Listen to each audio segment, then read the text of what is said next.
മനോജ് ഉണ്ണി എന്ന മിടുക്കനായ ചെറുപ്പക്കാരൻ, അവൻ്റെ അമ്മ ഒരു ഹാർട്ട് പേഷ്യൻ്റാണ്. അവർ ശ്രീ സുധീന്ദ്ര മെഡിക്കൽ മിഷൻ, അവിടെ അവർ ഹൃദയ സംബന്ധമായ അസുഖത്തിന് ചികിത്സ ഇങ്ങനെ പതിവായി തേടിക്കൊണ്ടിരിക്കുകയാണ്. ഒരുപാട് മരുന്നുകൾ ആ സ്ത്രീ കഴിച്ചുകൊണ്ടിരിക്കുകയാണ്. മനോജ് എന്ന തൻ്റെ ഉണ്ണിക്കുട്ടൻ വരണം, അവൻ വന്ന് മരുന്നെടുത്ത് കൊടുത്താലേ ഈ അമ്മ മരുന്ന് കഴിക്കുകയുള്ളൂ. അവനിതാ ഈ കഴിഞ്ഞ ദിവസം രാത്രി പോലീസ് കെട്ടിയ വടത്തിൽ കുടുങ്ങി മരണം വരിച്ചു. അവൻ സ്വയമേ മരണത്തിലേക്ക് ചെന്ന് കയറി ഒരു ആത്മഹത്യാ പ്രവണത ഉണ്ടായിരുന്നോ എന്നൊക്കെയുള്ള രീതിയിലാണ് ഇപ്പോൾ പറഞ്ഞു വളച്ച് ചുറ്റിച്ചെടുക്കുവാൻ വേണ്ടി ശ്രമിക്കുന്നത്. വളരെ പ്രധാനപ്പെട്ട വാർത്തയിലേക്ക്. മനോജ് ഉണ്ണിയും അവൻ്റെ അച്ഛനും അമ്മയും സഹോദരി ചിപ്പിയും അവർ വടുതലയിൽ ഒരു വാടക വീട്ടിലാണ് താമസിക്കുന്നത്. നാളുകളായി വാടക വീട്ടിൽ താമസിക്കും. അച്ഛനാണെന്നുണ്ടെങ്കിൽ വളരെ ചെറിയൊരു വരുമാനമുണ്ട്. നഗരസഭയുടെ ക്ലീനിങ് ജോലി ചെയ്യുന്ന ഒരു ജോലിക്കാരനാണ്. അച്ഛന് വയ്യാണ്ടായതോടുകൂടി ആ ജോലി മനോജ് ഏറ്റെടുത്ത് ചെയ്തു തുടങ്ങി. അതിൽ നിന്നും വലിയൊരു വരുമാനമൊന്നും അവന് ലഭിക്കുന്നില്ല. എന്നാലും തൻ്റെ കുടുംബം പോറ്റിയെടുക്കുവാനല്ലേ, കുടുംബം പച്ചപിടിപ്പിച്ചെടുക്കുവാനല്ലേ എന്നുള്ള ആ ഒരൊറ്റ ത്വര അവനെ അങ്ങനെ മുന്നോട്ട് പോയിക്കൊണ്ടിരിക്കുകയാണ്. മനോജ് ഉണ്ണിയെക്കുറിച്ച് പറയുകയാണെങ്കിൽ ഒരു മദ്യപാനമോ കഞ്ചാവോ അല്ലെങ്കിൽ മറ്റെന്തെങ്കിലും ദുശീലങ്ങളോ അല്ലെങ്കിൽ ഒരുപാട് കൂട്ടുകെട്ടുള്ള ഒരു വിഭാഗത്തിൽപ്പെടുന്ന ആളൊന്നുമല്ല മനോജ്. വളരെ ശാന്ത സ്വഭാവക്കാരനും വിനീതമായിട്ട് മറ്റുള്ളവരുടെ അടുത്ത് ഇടപെടുകയും ചെയ്യുന്ന ഒരു വ്യക്തിയാണ്. എന്നാൽ മനോജ് എന്ന ചെറുപ്പക്കാരൻ ഒരൊറ്റ രാത്രി കൊണ്ട് ഒരു ഭീകരവാദിയെ പോലെ ആയിക്കൊണ്ടിരിക്കുകയാണ്. ഈ കഴിഞ്ഞ ദിവസം രാത്രിയാണ് സംഭവം. മനോരമ ജംഗ്ഷന്റെ ഭാഗത്തു നിന്നും പള്ളിമുക്ക് ഭാഗത്തേക്ക് ഒരു സ്കൂട്ടറിൽ മനോജ് ഉണ്ണി വരികയാണ്.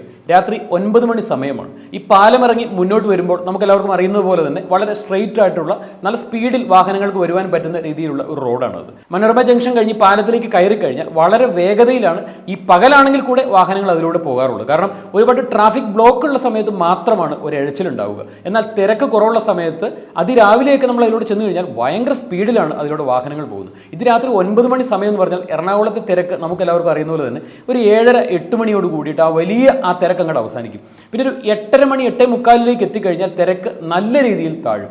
9 മണി എന്ന് പറയുമ്പോൾ തിരക്ക് ഏറ്റവും കുറഞ്ഞ ഒരു സമയമാണ് എന്ന് പറയാതിരിക്കാനാവില്ല. കഴിഞ്ഞ ദിവസം രാത്രി മനോജ് ഉണ്ണി സ്കൂട്ടറിൽ വരുമ്പോൾ ആ റോഡിൽ തീരെയും തിരക്കില്ല.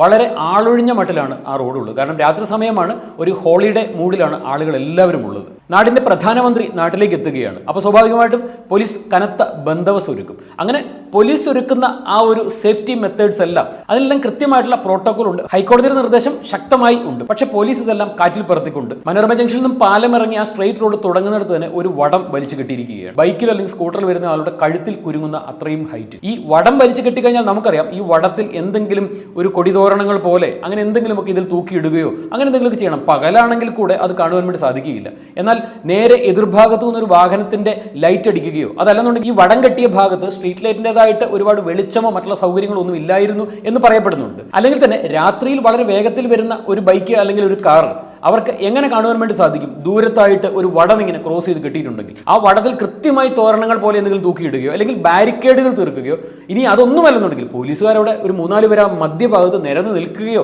അങ്ങനെ എന്തെങ്കിലുമൊക്കെ ചെയ്യണമായിരുന്നു. പക്ഷേ ഇതൊന്നും അവിടെ ഉണ്ടായിട്ടില്ല. കൃത്യമായി ഒരു വടം ഇങ്ങനെ റോഡിന് കുറുകെ വലിച്ചു കെട്ടിയിരിക്കുകയാണ്. അതിൽ കൃത്യമായിട്ട് റിഫ്ലക്ടറുകളോ അങ്ങനെ എന്തെങ്കിലും ഒക്കെ പതിപ്പിച്ചിരിക്കണം. ഇനി ഒരു റിഫ്ലക്ടർ ഉണ്ടെങ്കിൽ പോലും സാധാരണയായി ആ റോഡിൽ കൂടെ സ്ഥിരമായി യാത്ര ചെയ്യുന്ന ആളുകൾ, അവരെ സംബന്ധിച്ചിടത്തോളം അങ്ങനെ ഒരു വടം അവരവിടെ പ്രതീക്ഷിക്കുന്നില്ലല്ലോ. അവരെ സംബന്ധിച്ചിടത്തോളം പ്രോട്ടോകോളോ മറ്റുള്ള കാര്യങ്ങളോ ഒക്കെ നോക്കി അറിഞ്ഞൊക്കെയാണോ ഈ മനോജ് ഉണ്ണിയെ പോലുള്ള ആളുകൾ സ്കൂട്ടർ ഓടിക്കുന്നത്. ചുരുങ്ങിയ മിനിറ്റുകൾക്ക് മുൻപ് ഇങ്ങോട്ട് വന്നപ്പോൾ വടവുമില്ലായിരുന്നു, യാതൊരു ശല്യവുമില്ലായിരുന്നു. ഇങ്ങോട്ട് വന്ന വഴിയിലേക്ക് ഒരു കുറച്ച് സമയം കഴിഞ്ഞ് മടങ്ങി ചെല്ലുമ്പോൾ വടമായി അവിടെ മറ്റുള്ള പ്രശ്നങ്ങളായി. ഇതൊക്കെ ആരെങ്കിലും ചിന്തിക്കുന്നുണ്ടോ? ഇതൊരു ഇടവഴിയിലോ മറ്റുള്ള ഒരു ചെറുവഴിയിലോ ഒക്കെയാണ് ഇങ്ങനെ ചെയ്തിരിക്കുന്നതെങ്കിൽ നമുക്കത് മനസ്സിലാക്കാം. പക്ഷേ ഇതൊരു പ്രധാന നിരത്താണ്, കേരളത്തിലെ തന്നെ ഏറ്റവും തിരക്കേറിയ ഒരു നിരത്ത്.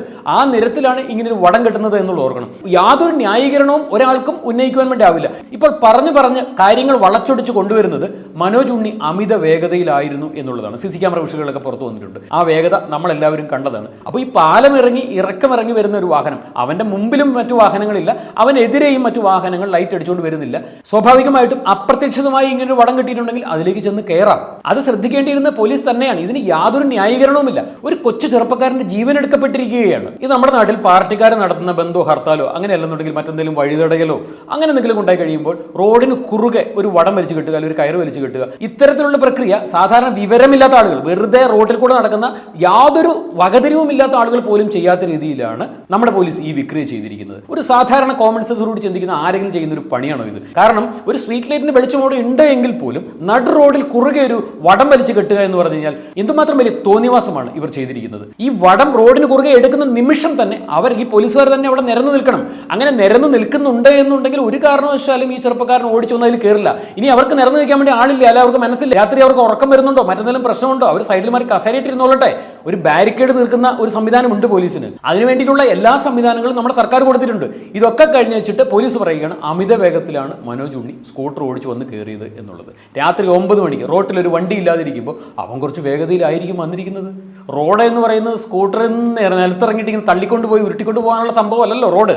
അവൻ റോഡ് ടാക്സ് ഈ വണ്ടിക്ക് അടയ്ക്കുന്നുണ്ട്. അപ്പോൾ അവൻ ആ റോഡിൽ കൂടെ വന്നിട്ടുണ്ടെങ്കിൽ വളരെ തിരക്കുള്ള സമയത്ത് ഈ ഹെൽമെറ്റൊക്കെ വെച്ച് ഈ നമ്പറൊന്നും ഇല്ലാതെ അവിടെ ഇവിടെയൊക്കെ ആയിട്ട് കുറച്ച് തുണിയൊക്കെ ഇങ്ങനെ കാറ്റിൽ പറപ്പിച്ചുകൊണ്ട് ചില ചെറുപ്പക്കാർ ഇങ്ങനെ മിന്നൽ വേഗതയിൽ ഇങ്ങനെ നൊത്തി കയറി പോകുന്ന കാഴ്ച നമ്മൾ പലപ്പോഴും കാണാറുള്ളതാണ്. ഈ മനോജ് ഉണ്ണി അങ്ങനെയൊന്നും അല്ലല്ലോ ചെയ്തത്. അവൻ റോഡിൽ തിരക്കില്ലാത്ത സമയത്ത് രാത്രിയിൽ അതിലൂടെ സാധാരണയിലും ഒരു അല്പം വേഗത്തിലായിരിക്കാം അവൻ പോയിരിക്കുന്നത്. പക്ഷെ റോഡിന് കുറുകെ വടം കെട്ടി യാതൊരു മനസാക്ഷിയുമില്ലാതെ അവൻ്റെ ജീവൻ നഷ്ടപ്പെട്ടതിന് ശേഷം ഒരു കൂസലുമില്ലാതെ പോലീസ് ഉദ്യോഗസ്ഥർ പറയുകയാണ് അവൻ അമിത വേഗത്തിൽ വന്ന് കയറിയതാണ്, അവൻ മരണം വരിക്കാൻ അർഹനായിരുന്നു എന്നുള്ള രീതിയിൽ സംസാരിച്ചാൽ തീർച്ചയായിട്ടും അത് പൊറുക്കാനാവുന്ന ഒന്നല്ല.